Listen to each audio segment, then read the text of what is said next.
Bharatiya Janata party కంచుకోటను Jan Suraaj party బద్దలుకొట్టింది.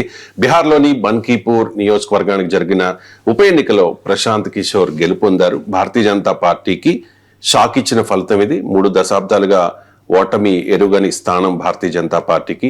And Jan Suraaj పార్టీకి, ప్రశాంత్ కిషోర్కి ఇది తొలి విజయం. సో ప్రశాంత్ కిషోర్ జర్నీని ఎలా చూడాలి సార్? ఎందుకంటే ఒక ఎన్నికల వ్యూహకర్త నుంచి ఇప్పుడు చట్టసభల్లోకి వెళుతూ ఉన్నారు. సో ప్రశాంత్ కిషోర్ భవిష్యత్ ఏంటి? మీరు అన్నట్లు Prashant Kishor is the most successful election strategist. దాదాపు ఆయన క్లయింట్లు అందరినీ గెలిపించాడు. 2014లో నరేంద్ర మోడీ ఎలక్షన్తో స్టార్ట్ అయ్యి పాపులర్ అయ్యాడు. గుజరాత్లో నరేంద్ర మోడీ ఎలక్షన్లో పనిచేశాడు. 2014లో బీజేపీకి పనిచేశాడు. ఆ తర్వాత నితీష్ కుమార్ బీహార్లో, పంజాబ్లో కెప్టెన్ అమరేందర్ సింగ్, ఢిల్లీలో అరవింద్ కేజ్రీవాల్, బెంగాల్లో మమతా బెనర్జీ, తమిళనాడులో డిఎంకే స్టాలిన్, ఆంధ్రప్రదేశ్లో వైఎస్ జగన్మోహన్ రెడ్డికి, ఈవెన్ తాజా ఎన్నికల్లో 2024లో కూడా పూర్తి స్థాయిలో కాకపోయినా టీడీపీకి కూడా అడ్వైజర్గా వ్యవహరించారు చివరి నిమిషంలో. సో ఇలా ప్రశాంత్ కిషోర్ యూపీలో ఒకసారి కాంగ్రెస్కు చేసి అక్కడ మాత్రమే ఫెయిల్ అయ్యారు. ఇక మిగతా అన్నీ కూడా సక్సెస్. అయితే చాలా మంది క్వశ్చన్ ఏం వేశారంటే ఇతరులను గెలిపించడం వేరు, తాను గెలవడం వేరు అని ఓ క్వశ్చన్ ప్రశాంత్ కిషోర్ పైన ఉండేది. వాస్తవంగా అది ప్రశాంత్ కిషోర్ కూడా అనేక సార్లు చెప్పాడు, నేను గెలిపించను, వాళ్ళు గెలుస్తారు. నేను ఇచ్చే సలహాలు, మేమిచ్చే ఫీడ్బ్యాక్ను ఆ పార్టీ యంత్రాంగం దాన్ని అమలు చేయలేకపోతే మేము కూడా ఏం చేయలేము. అందువల్ల ఈ గెలుపు మాది కాదు, గెలుపు ఆ రాజకీయ పార్టీదే, ఆ నాయకుడిదే అని కూడా చాలాసార్లు చెప్పారు.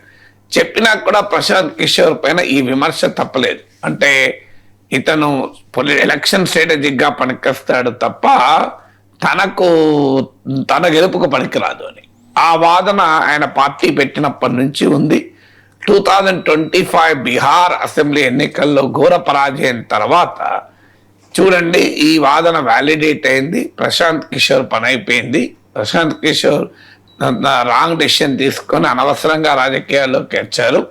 అలాగే ఎలక్షన్ స్ట్రాటజిక్గా ఉండుంటే బాగుండేది. ఇలాంటి విశ్లేషణలు వచ్చాయి. ఎందుకంటే 2025 ఎలక్షన్స్లో మొత్తం 243 సీట్స్ ఉన్న బీహార్ అసెంబ్లీలో 238 సీట్స్లకు జన్సురాజ్ పార్టీ పోటీ చేసింది. ప్రశాంత్ కిషోర్ పర్సనల్గా పోటీ చేయలేదు.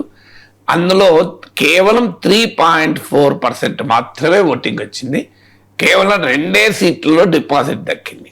కానీ ఆ ఫలితాన్ని మరోవైపుగా చూస్తే కొత్తగా పెట్టిన పార్టీ, ఏ జనాకర్షణ కలిగిన సెలబ్రిటీ కాదు. ఇప్పుడు ఏదో చిరంజీవి లాగానో, పవన్ కళ్యాణ్ లాగానో, మీకు విజయ్ లాగానో, విజయకాంత్ లాగానో, ఈవెన్ కమల్ హాసన్ లాగానో, ఈ డజంట్ హ్యావ్ ఎనీ బ్యాక్గ్రౌండ్. మీకు అలాంటిది మీకు 3.4% ఓటింగ్ తెచ్చుకోవడం కూడా మామూలు విషయం కాదు. సో 3.4% ఓటింగ్ తెచ్చుకోవడమే కాకుండా ఒక 2 డజన్ సీట్స్లో అటు గెలిచిన ఓడిన అభ్యర్థి మధ్య ఉన్న తేడా కన్నా ఎక్కువ ఓట్లు వచ్చాయి. అంటే మార్జిన్ ఆఫ్ ద విక్టరీ కన్నా జన్సురాజ్ పార్టీకి ఎక్కువ ఓట్లు వచ్చాయంటే తాము గెలవలేదు కానీ ఎవరు గెలుస్తారన్న దాన్ని డిసైడ్ చేయగలిగింది జన్సురాజ్ పార్టీ అట్లీస్ట్ 2 డజన్ సీట్స్లో.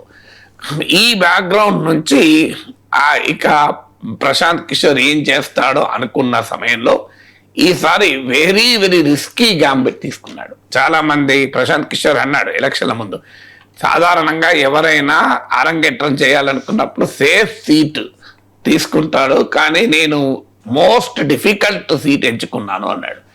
అది చాలా గొప్ప రిస్క్ నిజంగా చెప్పాలంటే, మామూలు విషయం కాదు. ఎందుకంటే ఈ బంకీపూర్ సీటు 3 దశాబ్దాలుగా బీజేపీకి కంచుకోట. Nitin Naveen party all India president రాజీనామా చేయడం వల్ల ఆయన రాజ్యసభకు పోతే ఆ సీటు ఖాళీ అయితే ఎన్నిక జరిగింది. లోయెస్ట్ మార్జిన్ ఫర్ బీజేపీ ఎంత అంటే 59% ఓటికి వచ్చింది. మీకు 2020లో బీజేపీకి చరిత్రలో వచ్చిన అతి తక్కువ ఓట్లు ఎంత ఈ కాన్స్టిట్యున్సీలో అంటే 59%. Can you imagine? అందులో మీకు లాస్ట్ టైము 52,936 ఓట్లతో నితిన్ నవీన్ గెలిచాడు. ఇదే సీట్లో ఆర్జేడీ పైన 52,936 ఓట్లతో గెలిచారు. ఇక్కడ జన్సురాజ్ పార్టీకి వచ్చిన ఓట్లు బంకీపూర్లో 2025 అసెంబ్లీ ఎలక్షన్స్లో కేవలం 7,000 ఓట్లు మాత్రమే. కేవలం 7,717 ఓట్లు మాత్రమే, 7,000 డిటీలో ఓవర్ 7,000 ఓట్లు వచ్చినాయి. అలాంటి సీట్ ఎంచుకోవడం అంటే మామూలు విషయం కాదు. బీజేపీకి 52,000 52,000 మెజారిటీ వచ్చిన seat, Nitin Naveen seat, BJP chief minister ఉన్న సమయంలో ఒక బై ఎలక్షన్స్ లో 7,000 ఓట్లు మాత్రమే, లాస్ట్ ఎలక్షన్ లో 7,000 ఓట్లు వచ్చిన పార్టీ ఇలా 19,000 ఓట్ల మెజార్టీతో గెలవడం అంటే ఎంత రిస్క్ తీసుకున్నాడో దీన్ని బట్టి అర్థమవుతుంది. మూడవది, ప్రశాంత్ కిషోర్ క్యాంపెయినింగ్ స్టైలు, ఆయన ప్రత్యేకత ఏంటంటే పొలిటికల్ బ్రాండింగ్, తర్వాత టెక్నాలజీ, తర్వాత డేటా, వాలంటీర్ నెట్వర్క్, ఈ 4ని మేళవించి ప్రశాంత్ కిషోర్ ఎలక్షన్ స్ట్రాటజీ అంటే మీకు ఇప్పుడు పాపులర్ పొలిటికల్ బ్రాండింగ్ అయినటువంటి ఛాయ్ పర్ చర్చ, నరేంద్ర మోడీ క్యాంపెయిన్ కూడా రచయిత ప్రశాంత్ కిషోరే. 2014లో ఛాయ్ పర్ చర్చ. అలాగే మీకు అదే స్ట్రాటజీని ఇక్కడ కూడా అనుసరించాడు. ఇక్కడ కూడా అడ్డాపై చర్చ అని, తర్వాత మీకు ఛాయ్ పర్ చర్చ అని, టిఫిన్ పై చర్చ అని, ఇలా తన బంకీపూర్లో కూడా ఆ స్ట్రాటజీస్ అన్ని తాను క్లయింట్లకు ఇచ్చిన అడ్వైజర్స్ అన్ని ఇక్కడ ఇంప్లిమెంట్ చేశాడు. మీకు పాదయాత్ర చేశాడు కాన్స్టిట్యున్సీ మొత్తాన్ని. ఇప్పుడు ఛాయ్ పర్ చర్చనే కాదు, నితీష్ కుమార్ ఫిర్ ఎక్ బార్ నితీష్ కుమార్ అనే క్యాంపెయిన్, దీదీ కా బోలో క్యాంపెయిన్, ఇలాంటి చాలా క్యాంపెయిన్స్ కు డిజైన్ చేసింది ప్రశాంత్ కిషోరే. సో అందువల్ల ప్రశాంత్ కిషోర్ ఉన్నటువంటి ఆ డేటా, ఆ కాన్స్టిట్యున్సీ మైక్రో మేనేజ్మెంట్ స్ట్రాటజీస్ కూడా ఇక్కడ అన్ని ఇంప్లిమెంట్ చేశాడు. ఇప్పుడు ఉదాహరణకు బంకీపూరే ఉంది. ప్రశాంత్ కిషోర్ మైక్రో ఎనాలిసిస్ ఏం చేశాడంటే, ఇది అప్పర్ కాస్ట్ డామినేటెడ్ సీట్. ఇప్పుడు 3 అభ్యర్థులు కూడా అప్పర్ కాస్ట్లే. మీకు మీకు బీజేపీ అభ్యర్థి ఇది కాయస్థా, మొదటి నుంచి ఇది కాయస్థాల సీట్. అది ఈవెన్ నితిన్ నవీన్ కూడా కాయస్థా. సో ఇక ఆర్జేడీ అభ్యర్థి వైశ్య రేఖా గుప్తా, ప్రశాంత్ కిషోర్ బ్రాహ్మణ్. ఎందుకు కులాలు లెక్కలు వేయాలంటే బీహార్లో ఉండేది అవే లెక్కలు కనుక. సో ఆ కాన్స్టిట్యున్సీలో చాలా మైక్రో ఎనాలిసిస్ చేశారు. అప్పర్ కాస్ట్ డామినేటెడ్ సీటు, బీజేపీకి బలమైన సీటు, కానీ బీజేపీకి ఫాలోయింగ్ గా ఉన్న అప్పర్ కాస్ట్లో అసంతృప్తి ఉంది. దాన్ని కరెక్ట్గా అంచనా వేయగలిగాడు. సామ్రాట్ చౌదరి ముఖ్యమంత్రి పైన ఇంకా విశ్వాసం రాలేదు, పార్టీలో కూడా వ్యతిరేకత ఉంది. బీజేపీ విధానాల వల్ల అప్పర్ కాస్ట్లు ఏలియనేట్ అవుతున్న పరిస్థితిని బీజేపీ కోర్ ఓటరు ఏలియనేట్ అవుతున్నది గమనించాడు. సరిగ్గా జెన్జీ ఉద్యమాన్ని కూడా సమర్థవంతంగా ఇంటగ్రేట్ చేసుకోగలిగాడు. ఎందుకంటే ఇక్కడ చాలా విద్యా సంస్థల కాన్స్టిట్యున్సీ, పాట్నా యూనివర్సిటీ కూడా బంకీపూర్ అసెంబ్లీ సెగ్మెంట్ లో ఉంటుంది. అనేక కోచింగ్ సెంటర్స్, కాలేజెస్ ఉన్న సీటు. అందువల్ల తన మైక్రో ఎనాలిసిస్, కాన్స్టిట్యున్సీ వైజ్ గా ఉండేటువంటి డిఫరెంట్ ఫ్యాక్టర్స్ స్టడీ చేయడము, క్యాంపెయిన్ స్టైల్స్, వీటన్నిటిని కూడా ప్రశాంత్ కిషోర్ దాంట్లో ప్రవేశపెట్టగలిగాడు. అందువల్ల it's a election strategist. Election లో గెలవడు అన్న నానుడిని దెబ్బతీసి ఏ రకమైన సెలబ్రిటీ కాకపోయినా ఒక రిమార్కబుల్ అచీవ్మెంట్, అది కూడా తన ఒక అత్యంత సురక్షితమైన సీటు బీజేపీకి, తన ప్రత్యర్థులకు సురక్షితమైన సీట్లో పోటీ చేసి గెలిచాడు.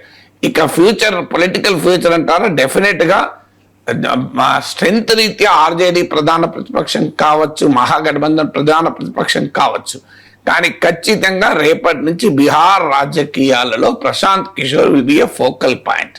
అంటే భవిష్యత్తు బీహార్ అంటే 2030 నాటికి బీహార్లో మీకు తేజస్వి యాదవ్, బీజేపీ నుంచి సామ్రాట్ చౌదరి ఉంటారా, ఇంకెవరు ఉంటారో తెలియదు.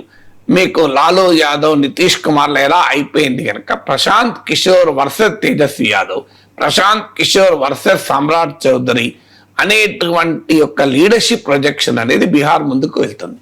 అందువల్ల ఇట్స్ ఎ మ్యాసివ్ ఇంపాక్ట్ ఉంటాడు. ఎందుకంటే media, social media, high profile ఉన్నటువంటి వ్యక్తి, విద్యావంతుడు. తేజస్వి యాదవ్ 10th క్లాస్లో చదువుకున్నట్టున్నాడు లేడు.